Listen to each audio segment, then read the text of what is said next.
Hey guys, so I'm doing a video on like a behind the scenes or how I prep for a retro rock and roll session.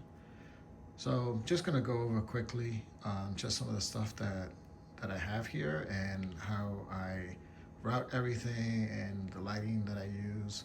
So let me just give you a quick overview of how it looks. Okay, so this is the view that most of you see as you're watching the YouTube video. I use a wide angle lens, so you can capture everything from here to here. All right. But now let's look at what I have here. So let's talk about the lighting first. So I have I don't know much about lighting and stuff, but I do have, I don't know the brand of that, but what I do is I'll post it on the description down below. But I do use a lantern modifier, a softbox, and that is because I want to light everything, not just the main singer or the main artist, right? So that's the first light that I have. And then here I have what is called a fill light, and this is the Elgato light. Again, the brand and all that stuff I put in the description below. And here I have this light because back here the drums are pretty dark, so I have that light kind of like just to fill that part. All right, so those are the only lights I use. And then as far as the background lights, I use these little RGB lights. Actually, I have one here, and then I set it to the color that the artist wants. And then I have another one over there. And then I have a third one here, but I'm actually charging it now. But I mount it right here. All right. And then these backlights, I can change them to RGB lights also. And then I use whatever color to match the color that the artist chose as their background colors. All right, so that is, as far as lighting, that's about it. Let's talk about gear. So let's talk about guitars. So if an artist wants to use a real amp, they have a couple of options. They can either use my Friedman, and then we dial a tone that's close to what they use, or they're welcome to bring their own amp. And if they bring their own amp, and again, remember this is a silent stage, so there are no cabs, even though I have a cab right there. There are no cabs, everything is silent, even drums silent, so the only thing that you hear is acoustics. So if I have an acoustic guitar or vocals, but everything else is silent. So what I do here is, let's say they bring, or you bring your own amp, then I would set the amp over here, and then I just run a lead all the way to my load box. And then I have the X load by Fractal. And then what I do as the IRs, I use the Fractal FM3, and I use this just as an IR loader. And then that goes straight into Pro Tools. And since I'm here, I use the Pro Tools Carbon as my audio interface. I have 8 channels now. I'm going to upgrade it and get the Pro Tools Carbon Pre to add an additional 8 channels, so I can have 16 channels. All right, so as far as guitars, now if they want to use, if they have their own modeler, like a quad or a Kemper, then they can use that and it goes straight. Or if they want to use my FM3, I have that here, and then we dial in a tone that is close to what they use, live. All right, so that, as far as guitars, that's what I do.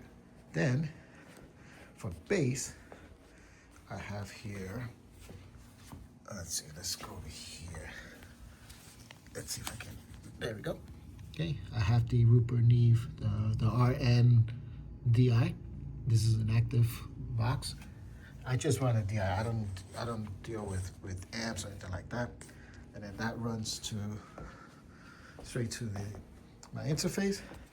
And then in post, most of the time, I will use the NEEWER DSP Parallax.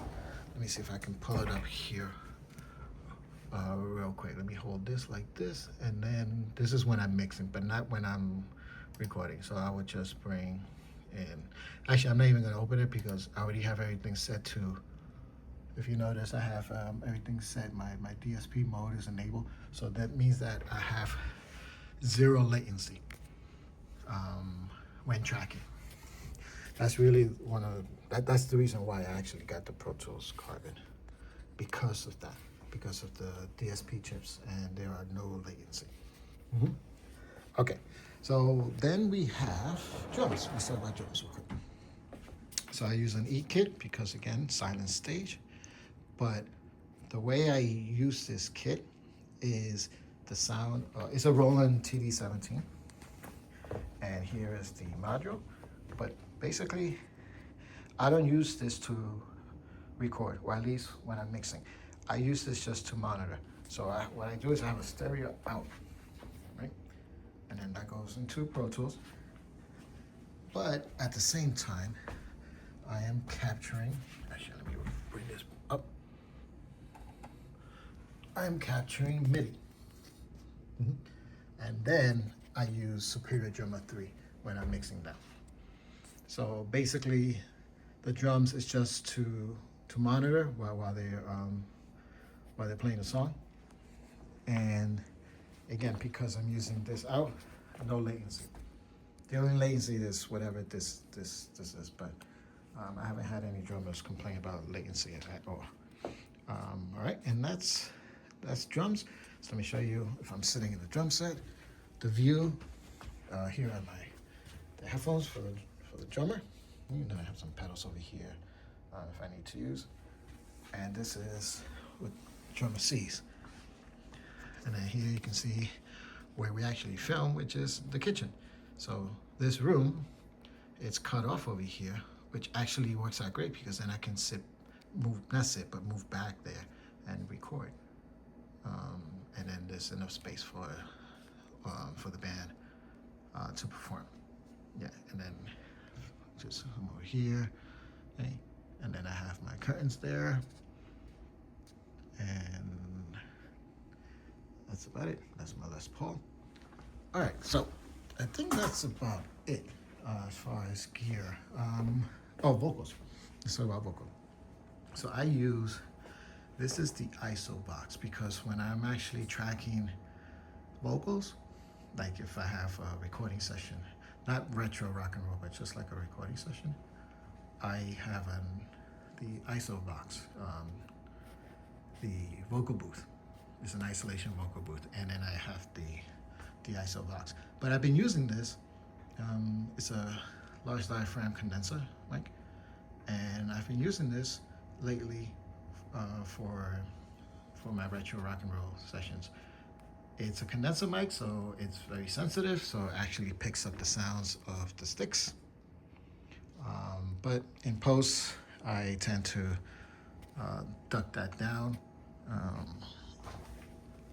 So you really don't hear much of the, there's not much bleed going on. Tonight's session, we have a backup singer. So I just have a standard dynamic mic here. This is the Sennheiser, let me zoom in there, E815S. Just a mic that I had lying around, and that's what I use. What else do I have? Let's see. For recording, I use a gimbal. So let me just show you. You get to see my kitchen. I have a gimbal that I use. So I stand here with the gimbal, and then I film, I zoom in, I zoom out, I move in a little bit, but I don't do any editing in terms of, like, there's no multi-camera angles. I just use one because I want this to be raw and live. And I think that's about it. As far as gear that I have here, I think I showed everything. Let me talk about my preamp. Yeah. So the preamp that I use for the main vocals is the Neve Newton Channel. So this is a mic pre, an EQ, and a compressor. And I actually compress on the way in. And I do compress pretty heavily, sometimes up to 10 dB of gain reduction. And what else I have? Oh, and here I have, this is for the main vocalist, and I give them wireless in-ears system. And this is the, I think it's pronounced Mi Pro or Mi Pro. I really don't know how it's pronounced. And it's digital, so it does have a little bit of latency, but I haven't had any artists complain. And it gets the job done. So it avoids having a whole bunch of cables and stuff running around here.